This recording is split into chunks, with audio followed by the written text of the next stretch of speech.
안녕하세요. 트루스포럼의 김은구입니다. 문재인 대통령 집권하고 나서 사실 이렇게 대한민국 안보에 대해서 이렇게 걱정하시는 분들이 정말 많아졌어요. 특히 2018년 4월 27일 판문점에서 문재인 대통령이 김정은 위원장하고 이렇게 만났습니다. 거기서 한반도의 항구적인 평화 체제 구축을 위해서 우리가 판문점 선언을 한다. 이렇게 판문점 선언을 했어요. 그리고 얼마 후에 2018년 9월 평양에서 다시 만났습니다. 거기서 남과 북이 일체의 군사적인 적대 행위를 중지한다. 이러면서 9.19 합의를 선언했습니다. 그런데 그 일이 있고 나서 사실 많은 분들이 정말 대한민국의 안보가 무너지는 게 아닌가 이렇게 걱정을 많이 하셨어요. 그런데 사실 그러한 흐름은 문재인 정권 이전에도 많이 있었습니다. 소위 좌익 세력 그리고 또 뭐 진보 진영이라고 할까요? 인권 그리고 또 뭐 평화 체제 구축이라는 아주 그럴듯한 명목으로 사실상 우리 군 조직을 와해시키는 것이 아니냐 이런 우려가 섞인 그런 그 우려를 할 만한 그런 조치들을 계속 이렇게 취해 왔던 것이 군 내부의 현실인데요. 오늘 여기에 대해서 아주 자세하게 말씀을 전해 주실 분을 귀한 분을 모셨습니다. 조기재 장군님 혹시 들어보셨나요, 여러분? 어떻게 들어봤어요?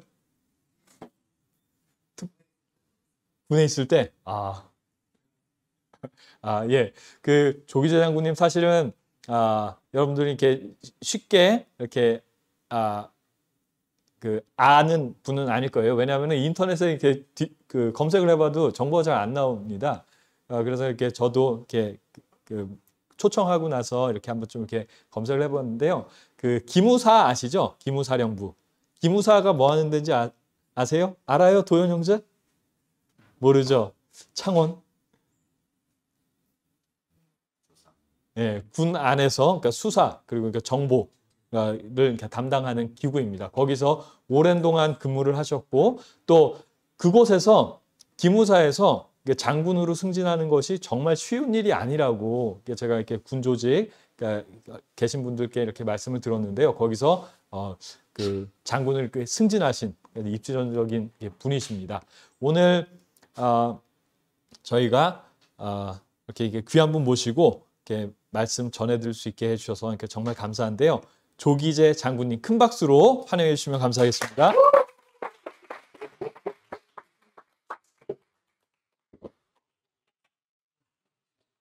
요거 거기 계시죠?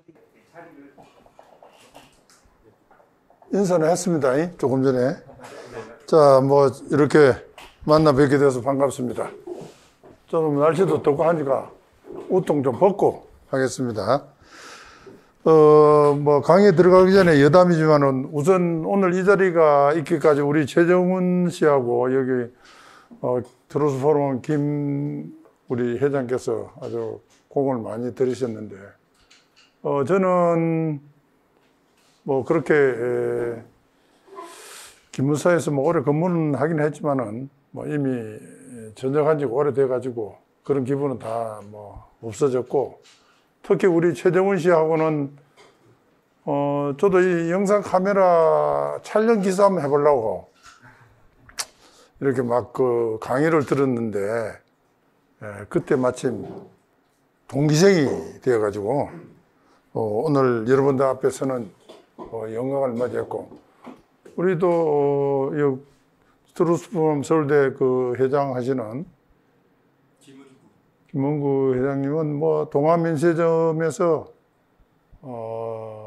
태극기 집회할 때 연단해서 우리 최정훈 씨하고 같이 배웠던 영상 촬영 기술을 가지고 제가 또 이 유튜브 제작한다고 영상 카메라 기사로서 또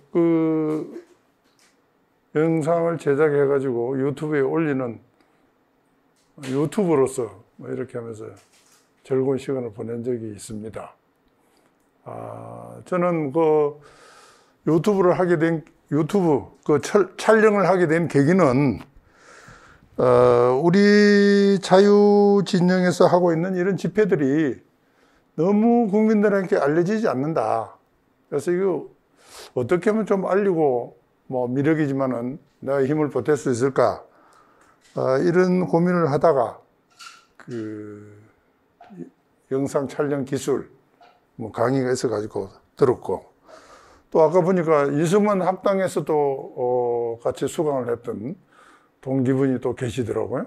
그래서 머리는 허옇지만은 여기에 동기분들이 많이 있다 하는 데서 아주 기분 좋게 생각을 하고, 또 한결 젊어지는 여러분 속으로 푹 빠져 들어갈 수 있는 이런 공간이 아닌가 이렇게 생각을 하고, 좋은 기회다 이렇게 영광스럽게 생각을 합니다. 제가 앞으로 말씀드리는 내용은 뭐 특별한 건 없어요. 여러분들이 구글 검색창에 들어가 가지고 검색을 하면은 다 나오는 사항들입니다. 그걸 다 뭐 정리를 하면 시간이 많이 걸리니까 제가 시간을 내 가지고 정리를 해서 여러분들한테 전해드린다 이겁니다. 그래서 뭐 특별한 거 없습니다. 구글 검색창에 들어가 가지고 또는 유튜브를 보시면은 전부 다 공개가 되는데, 여러분들이 시간과 또 공간이 마땅치 않아 가지고 접촉을 못했을 뿐, 뭐 전혀 새로운 사실은 아니다 하는 것을 전제로 말씀을 드립니다. 이것을 감안해서 들어주시고, 그 다음에 두 번째는 여기에 등장하는 인물들은 존칭을 전부 생략하겠습니다. 동일한 그 이름으로 그냥 이름만 부르면서 여러분들에게 전해드리도록 하겠습니다. 그 점에 대해서 특별한 뭐 오해가 없으시기를 당부를 드립니다. 자, 그러면 지금부터 이제 이야기를 한번 해보겠습니다. 자, 1997년 6월 19일 날, 이것이 한겨레 신문 기사입니다. 일면 토업으로 김무사 학원사찰 여전 한철식 출범시 때 4개 대학에 86명을 투입해가지고 정보를 수집하고, 이들 중에 일부는 뭐 두들겨 맞기도 하고, 이와 같은 관련되는 보고서를 한겨레 신문 그 본사에서 기무사에서 발행한 대비 문구를 입수해가지고 확실하게 학원 사찰하는 것을 발견했다. 이렇게 일면 톱 기사로 이렇게 보도를 했습니다. 자, 그리고 이제 해설 기사를 또 3면에 실었어요. 당시 문민정부의 도덕성을 타격을 했다. 이렇게 정부의 타겟을 주면서 학원 사찰에 대한 부당성을 이렇게 정부하고 연결을 시켰고, 그 다음에 대학 출신들을 투입해가지고 한 청년 동향을 감시를 했다. 조금 전에 말씀드린 대로 정부 요원들이 경찰에 두들겨 맞기도 했다. 그리고 이제 한겨레 그림판, 여기에 이제 당시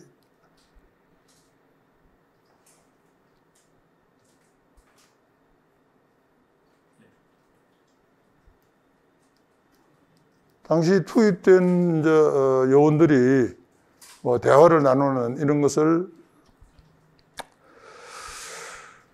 연상을 해가지고 그림을 그렸죠. 만화를 그렸는데, 김병장님, 진짜 학생 같습니다. 뭐 이런 식으로 풍자를 하면서 이게 한두 번이 아니다.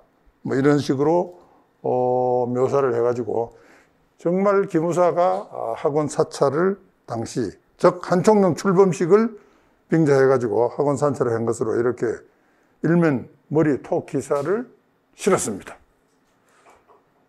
자, 그래서 기무사에서는 당시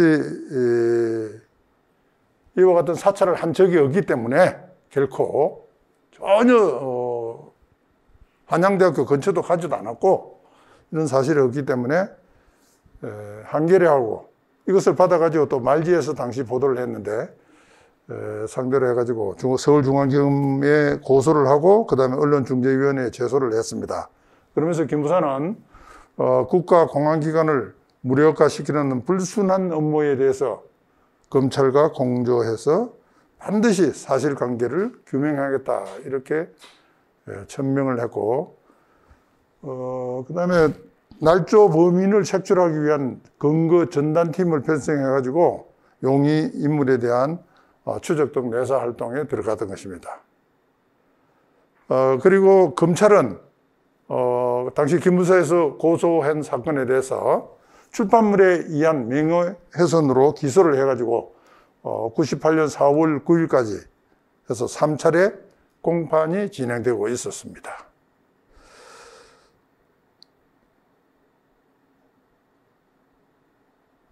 재판에 출석한 그 당시 한겨레 민권 1부장 오기한 부장은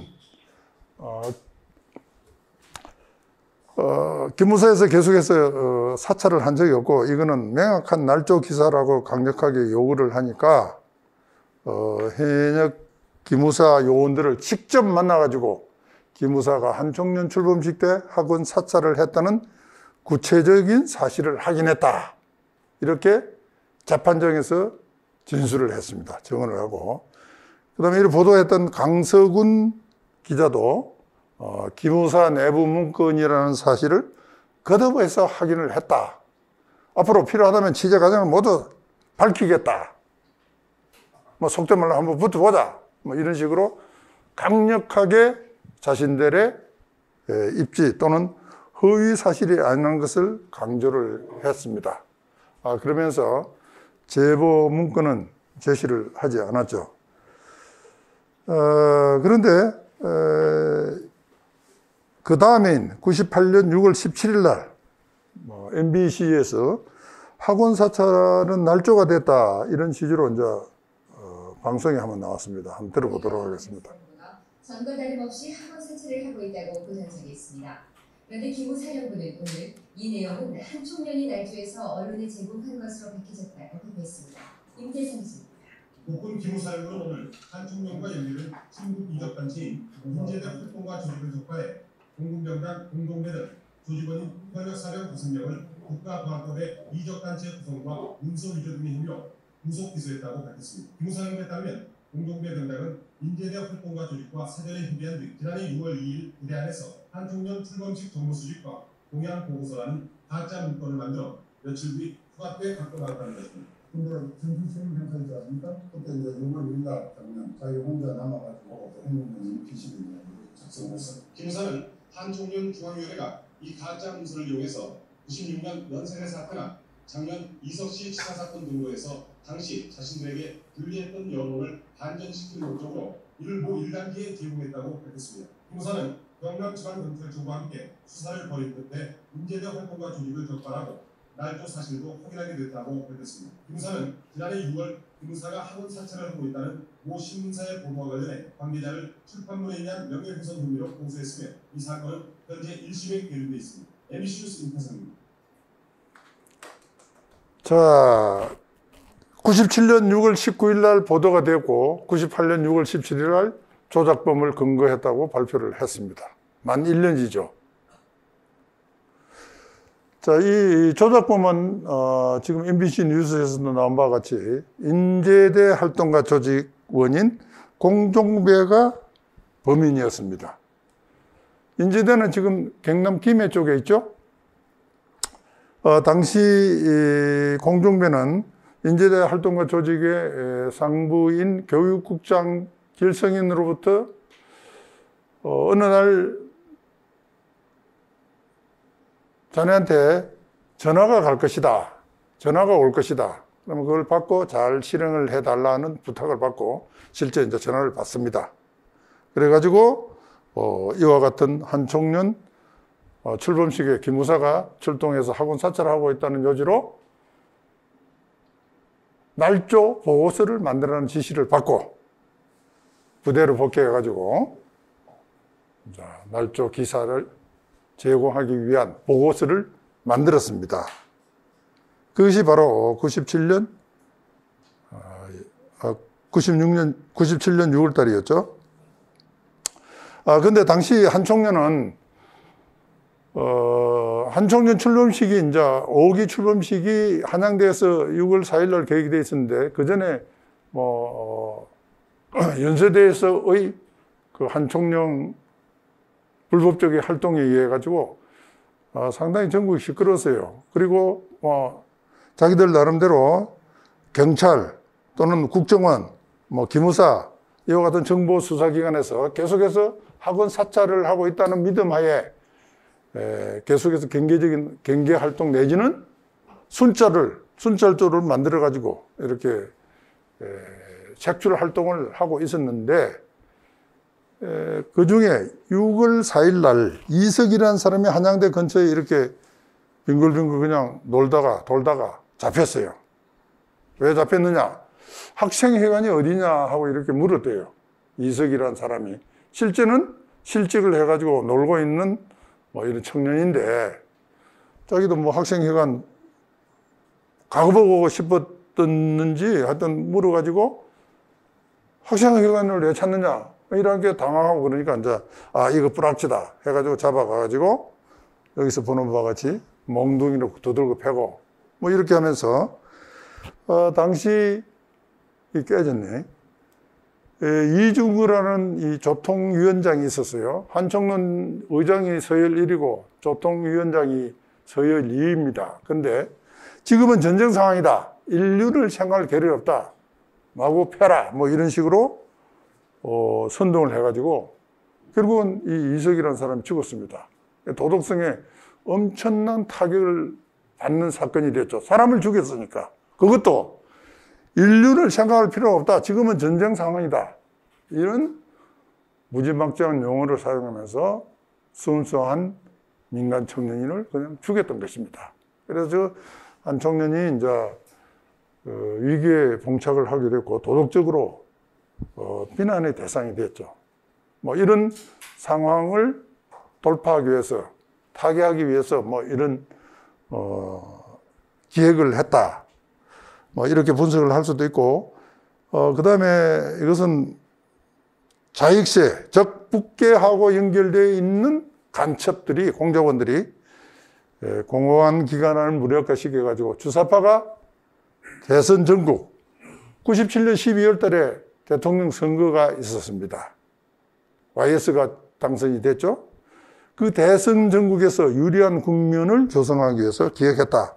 이렇게 밝혀진 사건이 바로 이 한겨레 신문의 기무사 학원 사찰 날조 기사의 기본적인, 근본적인 목적과 그리고 실상이었습니다. 공중배는 당시 일방포여단에 근무를 하고 있었는데 6월 1일 날 행정반에 있는 컴퓨터를 이용해가지고 아까 이야기한 대로 교육국장을 통해서 전화를 받고 출근시 동항보고서라는 문건들을 작성을 했는데, 당시 공문지라든지 군에서 발간된 여러 가지의 그 개간지 또는 월간지들을 참고로 해서 작성을 했고 6월 6일 외박대 가져 나와가지고 교육국장에게 전달을 했고, 이것이 부경총련, 부산, 경남, 총학생회 연맹, 그 다음에 한총련으로 전달이 돼가지고 한겨레까지 갔습니다. 근데 여기서 아까 경남경찰청하고 공조를 해가지고 수사를 했습니다만은 실제 그 배후 세력들을 규명하는 수사는 이루어지지가 않았죠. 현상을 타개하는데 초점을 맞추다 보니까 배후 세력 착출에는 시간적으로 그게 가능하지가 않았습니다. 정보 수사기관이 범인을 잡아가지고 수사할 수 있는 기간은 최초 10일, 그 다음에 또 1차 연장에서 20일 동안 밖에 없습니다. 검찰은 30일이지만은 20일 동안에 배후까지 규명을 하는 것은 불가했다.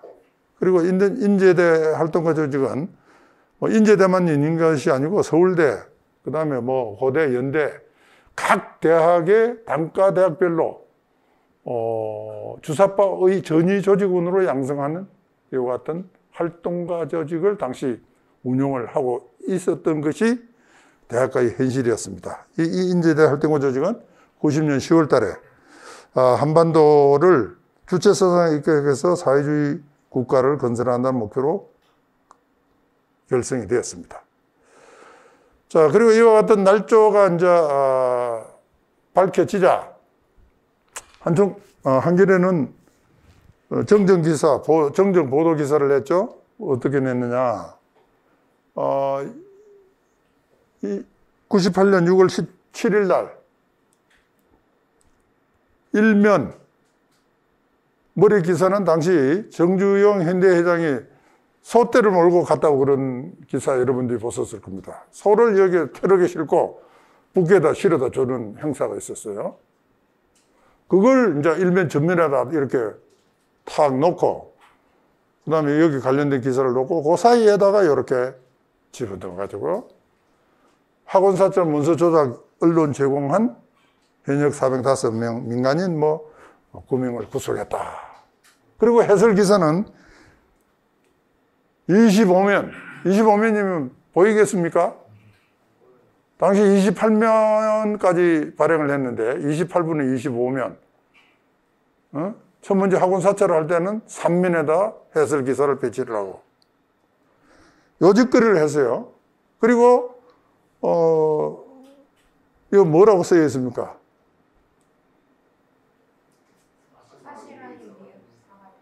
네? 사과드린다는 소리는 보일락 말락 맨 끝머리에 있어가지고 찾아보겠습니까? 이 짓거리를 하고 있는 것이 바로 당시 신문 기사의 배치였습니다. 이와 같은 한겨레의 오보에 대해서 당시 시사저널 한 청년의 도덕성 부재 문제는 어제 오늘의 문제가 아니었다. 지적이 됐죠. 이성 문제가 터지면서 절정에 달했습니다. 그런데 더 큰 문제는 공적인 기능을 하는 언론기관이 체제 수호 세력은 무조건 틀렸다. 거짓말한다. 사찰해놓고 안 한다 그런다. 이와 같은 고정관념에 사로잡혀가지고요. 자신의 실수를 끝까지 인정하지 않는다.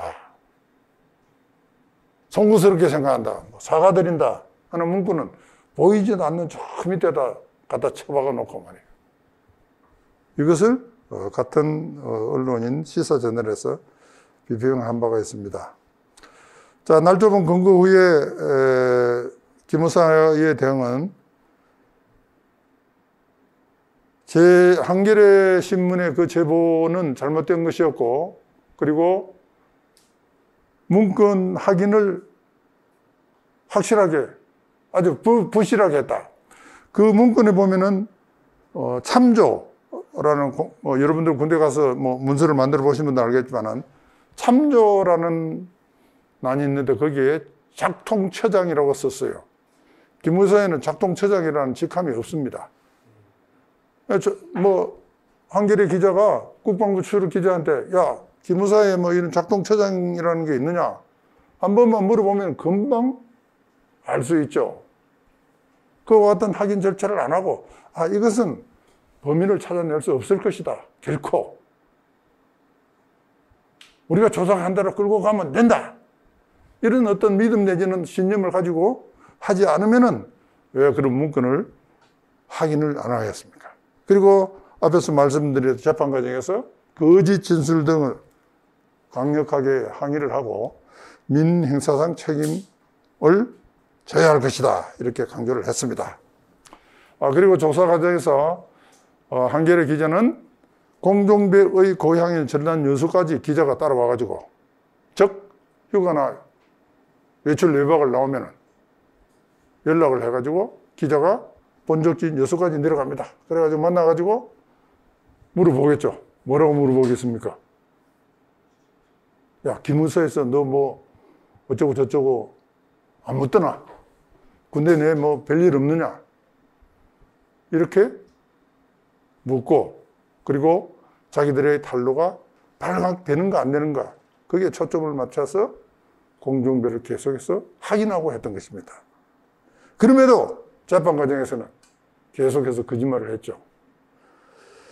그리고 기무사는 형사는 계속 진행이 되고 있고 민사 준비를 또 했습니다.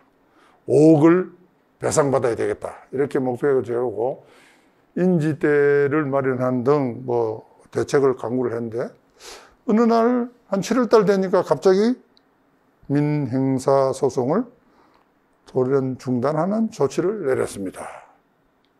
왜 그랬을까요? 정권이 바뀌었습니다. 네? 정권이 바뀌었습니다. 네. 저도 모릅니다. 그는 정권이 바뀌긴 바뀌었죠, 확실히. 그리고 그때 당시에 한겨레는 바뀐 정권의 정부지였다, 이런 세평이 있는 시대였습니다.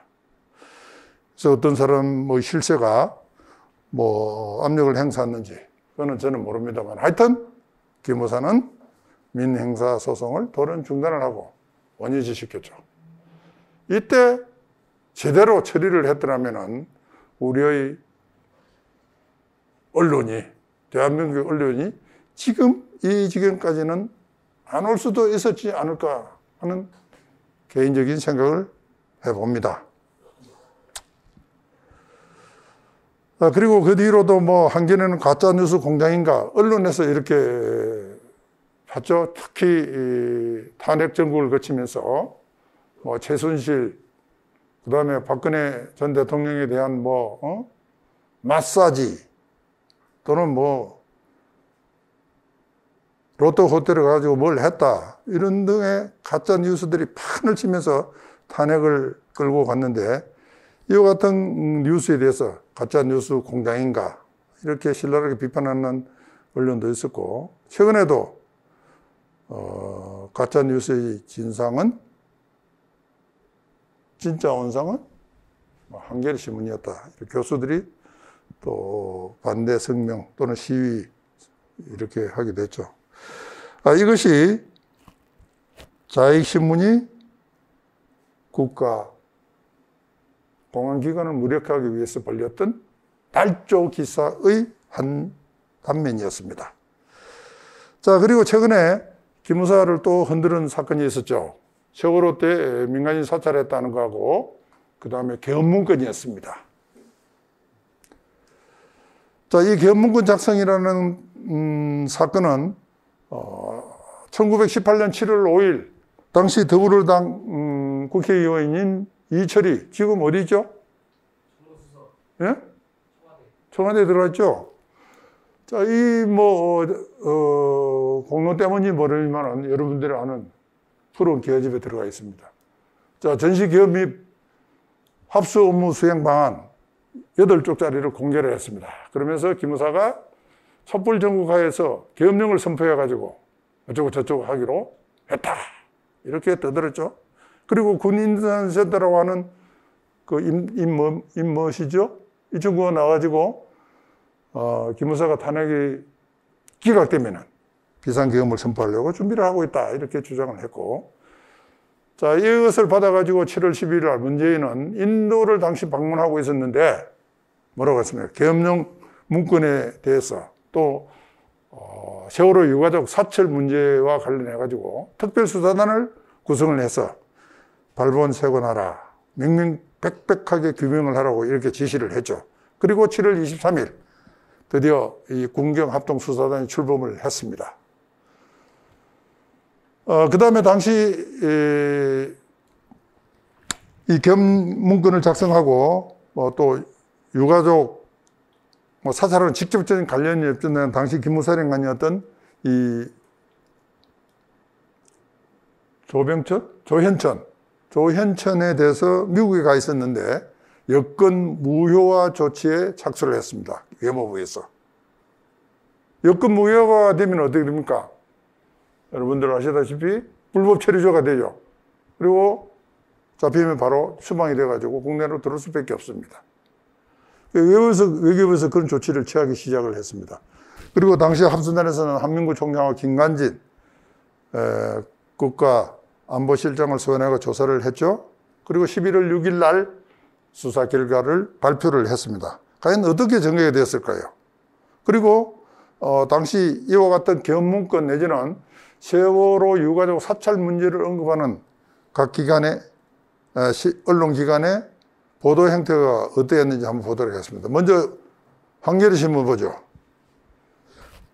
촛불 진압 계엄령에 발포 기획까지 했다. 기무사는 해체해야 된다. 세월호 유가족 사찰, 그 다음에 계엄모의, 이거는 박근혜판 기무사령부다. 보안사령부다. 그 다음에 기무사는 탄핵과 관계없이 19대 대선까지, 19대 대선이면 언제입니까? 실제는 2018년 2월 25일 날이 끝나는 날이죠. 그러니까 뭐 2017년 한 12월쯤에 계획이 되어 있었는데, 그때까지 탄핵과 관계없이 19대 대선 때까지 계엄령을 유지할 계획이다. 이렇게 떠들기 시작을 했고, 시민단체에서도 기무사 계엄령 검토 문건은 바로 내란 음모다. 자, 이 기무사 문건의 본질은, 기무사는 계엄령이 발효가 되면은 합동수사본부의 임무를 수행하게 됩니다. 합동수사본부. 기무사는 합동수사본부의 임무를 수행한다. 그러니까 합동수사본부의 구성에는 검찰, 그 다음에 국정원, 경찰, 이런 국가정보수사기관의 요원들이 다 편성되도록 돼 있어요. 그게 계엄령에 그렇게 명시가 되어 있는 겁니다. 계엄 시행 계획에. 그렇기 때문에 기무사는 합동수사기관, 합동수사본부장으로서 기무사령관이 국가가 어떤 그 위기 상황에 도달했을 때 만약 계엄령이 선포가 된다면은 우리가 어떤 절차에 의해서 어떻게 다른 정부 수사기관을 리드해가지고 그 전국을 돌파해 나갈 것인가 또는 끌고 갈 것인가, 이것을 검토를 해야 되죠. 항상. 전쟁도 연습이잖아요. 연습. 그냥 총 들고 뭐 다닌다고 해서 전쟁이 막아지는 건 아니잖아요. 적이 어떤 공격을 할 것인가, 공격 계획에 적전술에 맞춰서 우리의 대비 계획을 수립을 하고 거기에 맞춰서 절차상 또는 계획상 문제가 없는지, 또는 준비되어 있는 탄약, 무기류는 제대로 확보가 되어 있는지, 이것을 전부 다 실제 기동을 하면서 연습을 해봐야 되는, 그 문제점이 나오는 거예요. 당시 탄핵 정부에서 여러분도 잘 아시지만은 기각이 되느냐, 뭐 인용이 되느냐에 따라가지고 양측이 첨예하게 대립이 되어 있었죠. 이렇게 충돌이 돼가지고 국가가 폭발해버리면 그 질서를 누가 잡을 것이냐. 만약 그러면 계엄령이 선포된다면은 합동수사기관의 장으로, 본부장으로서 우리는 어떤 역할을 해야 될 것인가. 만약에 대비해가지고 그 검토를 한 겁니다. 검토한 문건이에요. 네? 그 검토 문건을 이런 식으로 내란 음모로 몰고 갔죠. 그 다음 국민일보, 기무사 해체 비난 들어도 싸다. 어? 서울신문, 뭐 말할 것도 없고, 언론, 동아일보, 김관진 실장이 계엄 관련 검토 지시를 했다. 뭐 이렇게 온 나라가 그냥 기무사가 통째로 나라를 삼킬 것처럼 내란을 모의했다고 이렇게 떠들어대기 시작을 했죠. 그래서 어떻게 됐습니까? 7월 10일 날, 7월 23일 날, 7월 10일 날 문재인의 지시에서 특별수사단이 출범을 했잖아요. 수사를 했습니다. 수사 결과 발표를 했죠. 18년 7월 23일 날 출범을 해가지고, 자, 105일 동안 90곳을 압수수색하려고 204명을 조사를 했는데 결론적으로 내란 음모 혐의는 없다. 소강은 장군 등 3명에 대해서 조사를 했는데 내란 음모죄 적용 불가하다. 따라서 뭐로 했어요? 허위 공문서 위조. 이 계엄문건을 작성한 것이 허위 공문서다. 이렇게 해서 기소를 했죠. 아까도 이야기했지만 내란 음모죄가 적용이 안 되면 그 사건은 덮어야 됩니다. 그렇죠? 원래 내란 음모죄를 두고 수사를 했으면 없으면 끝이지. 거기다 대고 되지도 않는 허위 공문서 위조라고 기소를 했어요. 그리고 내란 음모죄 기소 중지 이유는 조현천이를 잡지 못했기 때문에 기소 중지한다. 왜 조현천을 잡지 못합니까? 외무부에서 여권 무효 조치도 취하고 있고, 그 다음에 인터벌 수배해가지고 국제 공조를 해가지고 한미 공조를 해가지고 조현천을 잡아들이면 되잖아요. 그런 노력은 하나도 안 하고 그냥 기소 중지했다는 식으로 이야기를 하고 있습니다. 자, 이와 같은 행태에 대해서 당시 차명진 씨는 이렇게 얘기했죠. 도둑이야! 하고 이렇게 소리를 막 숨 넘어갈 듯이 소리를 질러가지고 몽둥이가 뛰어갔더니 이 주머니 속에 이 동전 하나 빠졌네요. 이야기하는 꼴이다. 이렇게 비평을 한 바가 있습니다. 특수단 수사 결과 내란 업무죄는 적용이 불가했다. 자, 그리고 이들은 재판에 회부되어 가지고 무슨 재판이었습니까? 공문서 허위 작성 혐의였죠. 자, 공문서 허위 작성의 그 제목이 뭐냐? 구체적으로 미래 방첩 수사 업무 체계 발전 방안 연구라고 이렇게 이름을 붙였는데, 이와 같은 견문권 검토를 이렇게 이름을 바꿔가지고 가짜 이름으로 숨기려 했다. 이거 허위 공문서 작성이다. 이렇게 기소를 했죠. 근데 법원 판결은 통상적 업무 수행 방법이다. 여러분들도 영어 시험 대비를 하기 위해서 예를 들면 고등학교 때 저의 경우 다 예상 문제지를 내가지고 이거 영어 예상 문제지 이렇게 안 붙이죠. 7월 23일 대비한 나의 각오 이런 식으로 다른 사람이 보지 못하도록 예를 들면 그렇게 할 수도 한다 이거야 다. 그리고 통상적 업무 가명칙을 쓰는 것은 어느 나라 어느 국가 우리나라 어느 정보 수사기관도 다 마찬가지예요. 이걸 모르는 사람이 바보죠. 자, 그 다음에 견문권을 훈련 비밀로 등재를 해가지고 둔갑시키려 했다. 훈련용 검토 문건이다. 근데 이 67쪽에 해당되는 것을 당시 가장이 USB 저장해가지고 검찰에 자발적으로 제출을 했어요. 자발적으로 제출했는데 뭘 숨기냐. 다 털어놨는데. 이렇게 법원이 판결했죠. 이것마저도 전부 무죄. 네? 자, 그리고 동아일보가 또 멋진 기사를 하나 썼어요. 동아일보가 뭐라고 그랬습니까? 김관진이가 지시까지 했다고 그랬는데, 앞에는. 여기서는 어떻게, 위법 소지가 있는 내용이 전혀 없었음에도 불구하고 공경합동수사단이 이를 일찌감치 확인하고도 내란 업무 혐의가 있는 것처럼 수사를 계속 했던 것으로 드러났다. 공장 냄새가 풍긴다. 이렇게 동아일보가 썼습니다.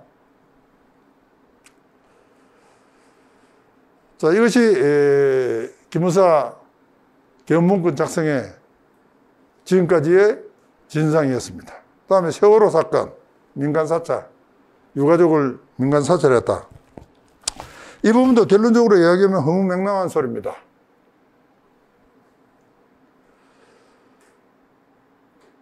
여기도 앞에 언급된 바와 같이 동일한 사람들이 계속 거명이 돼 소강원 참모장을 포함해가지고 장성급 해가지고 5명이 거명이 되고 있습니다. 이들 또한 직권 남용의 권리 행사 방해 혐의로 집어넣었죠. 그리고 2018년 11월 6일 날 당시 공군 법무감이었던 특조단장 공군대는 전익수가 발표를 했습니다. 수사 결과를. 세월호 사건이 박근혜 정권에게 불리하게 전개되는 것을 조기에 전환하기 위해서 실종자 가족과 유가족의 대상으로 사찰을 실시했다. 그래서 직권을 남용한 혐의가 있다 해가지고 110여 명을 조사를 했고 5명을 기소를 했습니다. 3명을 구속을 했고 2명은 불구속을 했죠. 여기 보시는 바와 같이 TF를 구성해서 운영을 했는데 현장 지원팀, 여기는 손정수 대령이라고 이 손대령이 팀장이 돼가지고 했고, 그 다음에 정책지원팀, 똑똑함 진도 현장 안산 합동분향소, 여기에 각각 부대원들이 이제 들어가가지고, 활동을 했습니다. 기무부대원들이. 근데 당시 세월호 사태는 여러분들이 잘 아시는 바와 같이 전 국민적 관심의 대상이었고 너무나 참혹한 사태였기 때문에 전 부서 정부합동조사센 대책반이 구성이 돼가지고 거기에 다 정부 수사기관의 요원들이 파견돼가지고 업무를 다 수행하고 있었어요. 특히 기무사는 이와 같은 그 독도함이나 진도 현장, 해군 SSU 이와 같은 그 해상 재난 구조대들이 들어가 있기 때문에 이 사람들이 어떤 활동을 하는지 당연히 군 정보 수사기관이 들어가 가지고 근무 상태도 보고 또 군과 민이 어떤 협조 체제가 이루어져야 되는지 제대로 협조가 안 되는 부분은 무엇인지 이런 사항들을 수집을 해가지고 정책적으로 반영을 해야죠.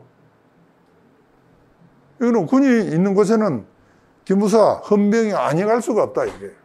근데 여기 가가지고 사찰을 했다고 이렇게 걸고 이것을 박근혜 정권에게 불리하게 전개되고 있는 전국 상황을 조기에 전환하기 위해서 사찰을 했다. 이렇게 걸었죠. 근데 이때 수사를 한 단서는 당시 이재수 장군이 사령관이었을 때 백서를 만들었어요. 백서. 약 한 648페이지 정도 되죠.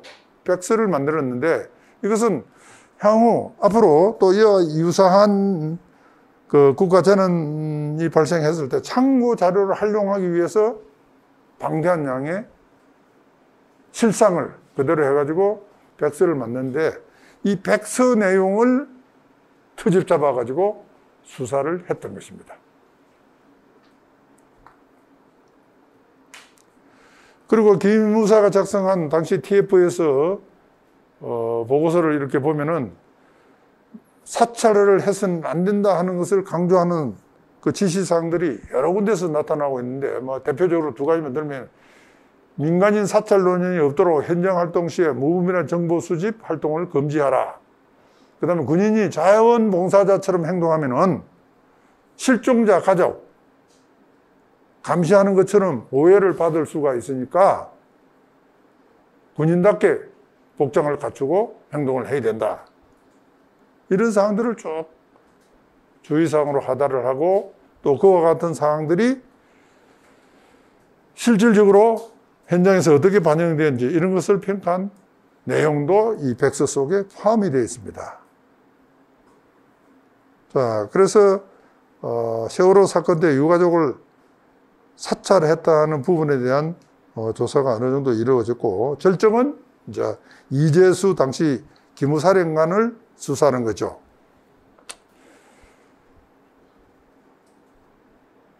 당시 언론에서는 이재수 사령관이 세월호 유족 사찰을 지시하는 이와 같은 내용이 담긴 문건을 확보했다고 이렇게 떠들었고 그 다음에 이재수 사령관의 위선에 대해서 더 규명하는 사안이 발생했다.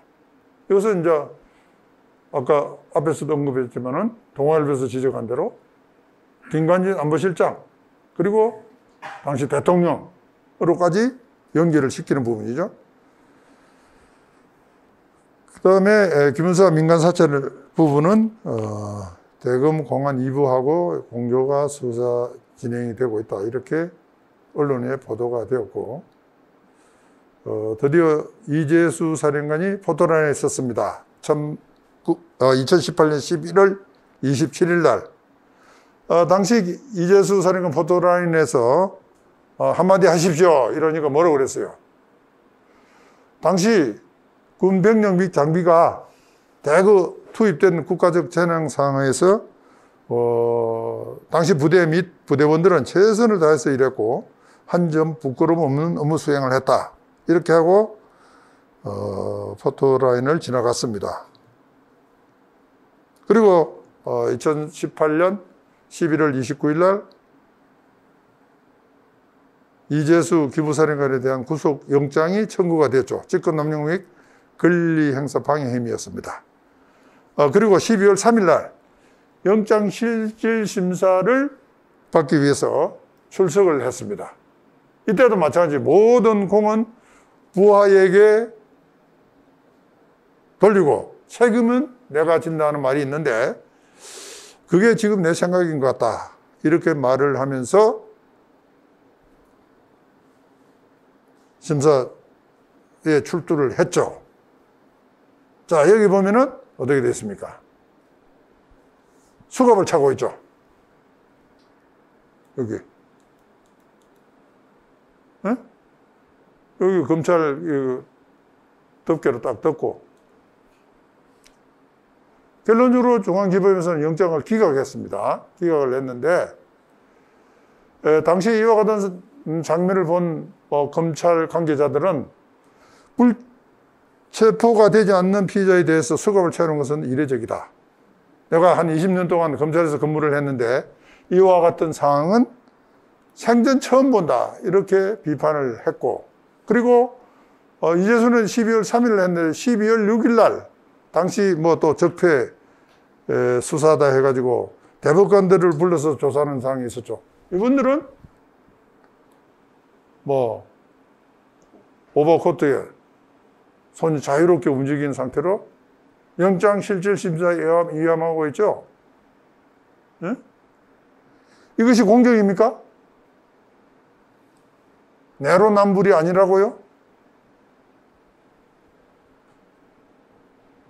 왜 유독 유재수 장군에게만은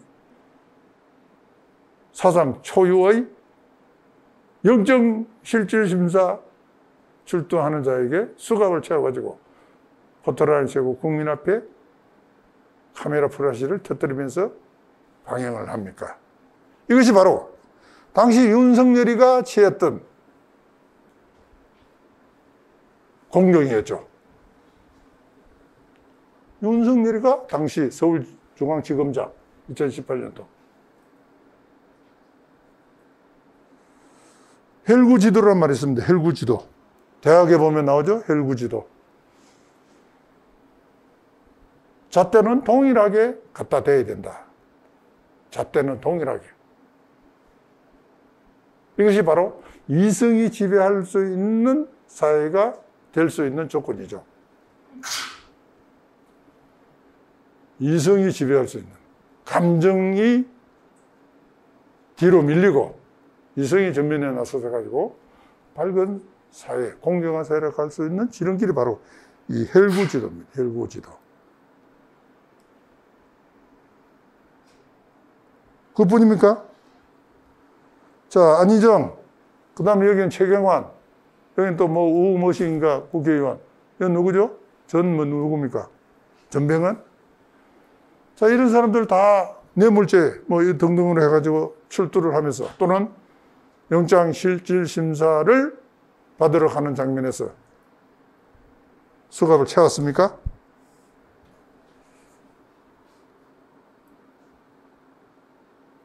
결국은 이 분을 참지 못하고 2018년 12월 7일 이재수 장군은 문정동 법조타운 건물에서 투신 자살을 했죠. 자, 그리고 투신하기 며칠 전에 검사들이 김관진에 대해서 불어라 해서 불 거 없다. 없는 사실을 어떻게 만들어서 부느냐. 학불 가설에도 해버릴까 하고 이렇게 하소연을 했다고 합니다. 그리고 죽었죠. 그리고 당시 육사 구국 통제에서는 광화문 동아면세점 앞에 이와 같은 국민분향소를 설치를 하고 1월 26일까지 국민분향을 했습니다. 분통을 사겠죠. 그리고 1월 26일 날 동아면세점 앞에서 합동 추도식을 했습니다. 그때 당시 여기 계시는 우리 두루스 포럼도 많이 참여했죠. 기억을 한번 해보시라는 의미에서 이렇게 했습니다. 자, 이와 같은 세월호 사건 때 유족들에 대해서 민간 사찰을 했다는 부분, 군사법원에서 5명을 기소를 했죠. 자, 1, 2실까지 해가지고 징역형 내지는 집행유예가 각각 선고가 됐습니다. 자, 그런데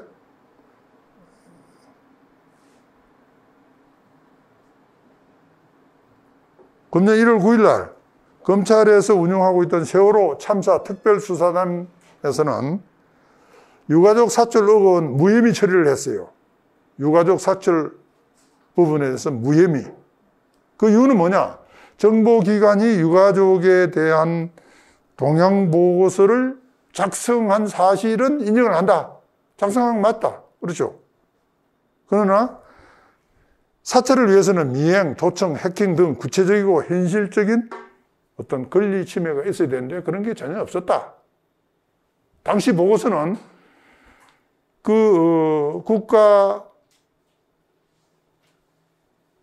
제대책반, 세월호 대책반에 파견되어 있는 정부기관, 그리고 또 거기에 머무르고 있던 국정원, 경찰, 검찰, 헌병, 이 사람들이 취합하는 그 정보들을 서로 교환을 하면서 보고서를 만드는 것이다. 그러니까 사찰을 하려면은, 그죠? 미행도 해야 되고, 도청도 하고, 해킹도 하고, 이렇게 해야 사찰이 될 거 아닙니까? 어느 한 사람 뒤를 쫓아가기 위해서는, 그죠? 근데 그런 정황이 하나도 없기 때문에 구체적이고 현실적인 권리 침해를 확인하지 못했다. 이렇게 해서 민간인 신분으로 검찰의 조사를 받던 사람들은 무혐의 처리가 됐습니다. 그런데 군법 피적용자들인 현역들은 앞에서 이야기한 대로 징역형 내지는 집행유예, 실형을 선고받았죠. 지금 상고심이 진행 중인 걸로 알고 있는데 구체적 사항은 제가 잘 모르겠습니다. 아무리 검색을 해도 나오지가 않아가지고. 자, 이와 같은 일련의 사태, 즉 계엄문건 작성과 세월호 사건 때 유가족에 대한 민간 사찰을 했다 하는 일은 올가름이 씌어가지고 기무사가 어떻게 됐습니까?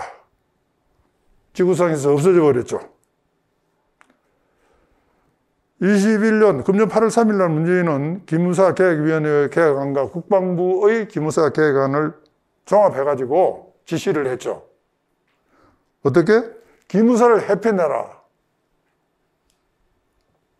과거와 역사적으로 단절된 새로운 사령부 창설을 하라. 이렇게 지시를 내렸습니다.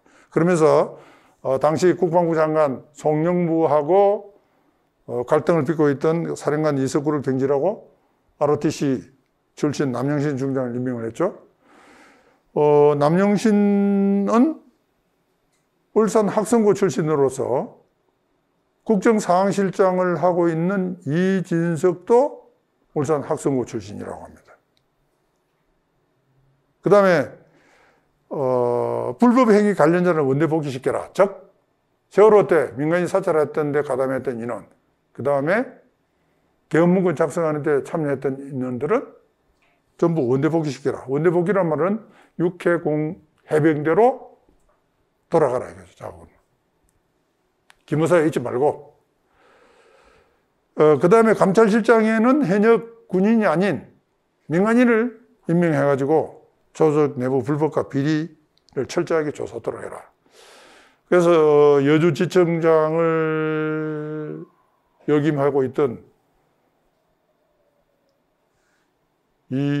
이용일이라는 검사가 감찰실장으로 들어왔죠. 지금도 있는지는 모르겠습니다. 자, 이와 같은 문재인의 지시에 대해서 당시 수사가 진행되고 있었죠. 즉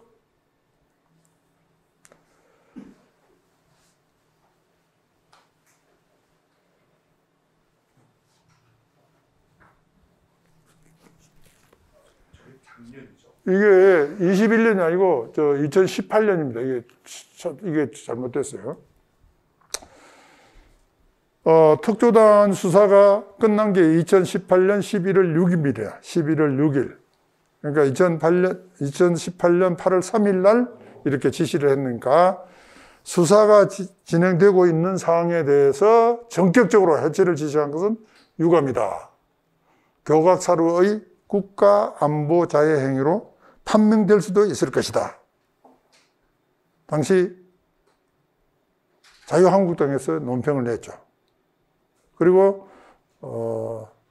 18년 9월 1일 날, 이것도 21년이 아닙니다. 18년 9월 1일 날 군사안보지원사령부 창설식을 거행을 했는데 당시 기무사 부대원은 대략 한 4,000명, 5,000명 정도 됐거든요.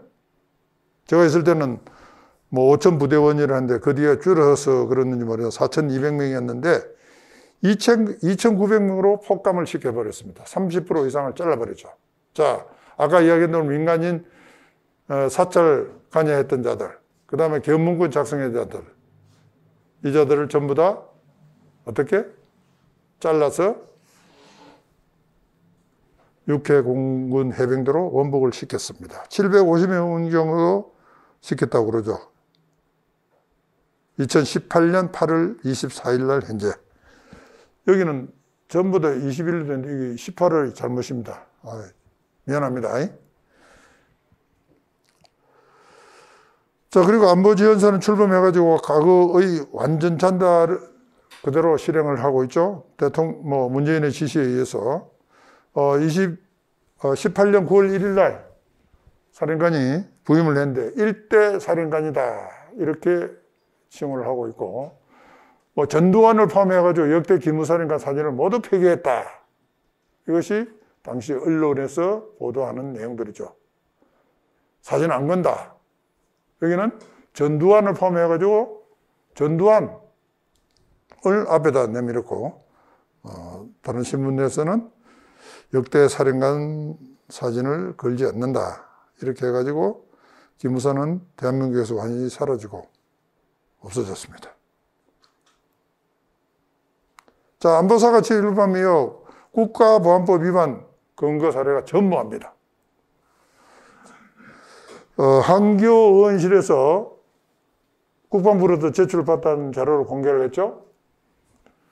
18년 9월 1일부터 21년 3월까지 3년 반이 넘지만은 군사기밀보호법 위반, 군행법 위반 46면 외에는 전혀 국보법 위반 사범을 처리한 것이 없다.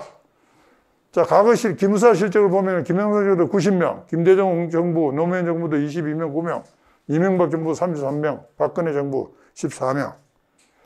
2011년부터 16년까지 해마다 적발해가지고 총 48명을 송치를 했는데, 그죠? 2017년 이 정부가 출범한 이후로는 한 명도 없다. 안보사라는 조직은 있으나마나한 존재가 되어버렸죠. 여러분들 잘 기억 못할 겁니다, 지금. 자, 이와 같은 현실에 대해서 안보사는 뭐라고 그러냐. 군내 간첩 등 국보법 위반자 근거를 위해서 지속적으로 수내사를 하고 있다. 잡히기만 하면 처리할 것이다. 안 잡히면은 안 한다. 이 소리가 똑같죠. 자, 지금쯤 결과물이 나와야 되는 것이 정상인데 하나도 없다 하는 것은 이상하죠. 국채를 위협하는 일이다. 대한민국이 지금 현재 이렇게 망가져 가고 있는 실정입니다.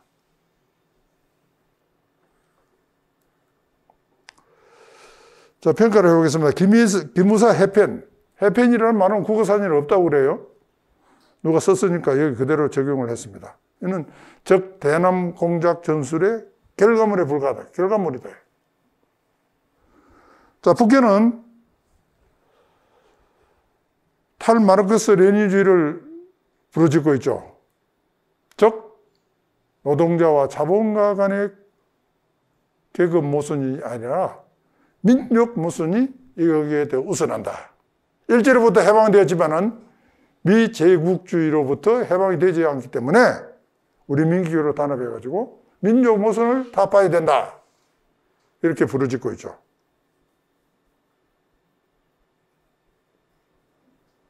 6 이것이 바로 반미자주화입니다. 그 다음에 반파쇼 민주화. 대한민국은 친일 독재 정권이 이끌어왔는데 이것을 타도해야 된다. 그리고 이것을 타도하기 위해서 악법, 즉 국가보안법을 폐지하고 공안기관을 해체해야 된다.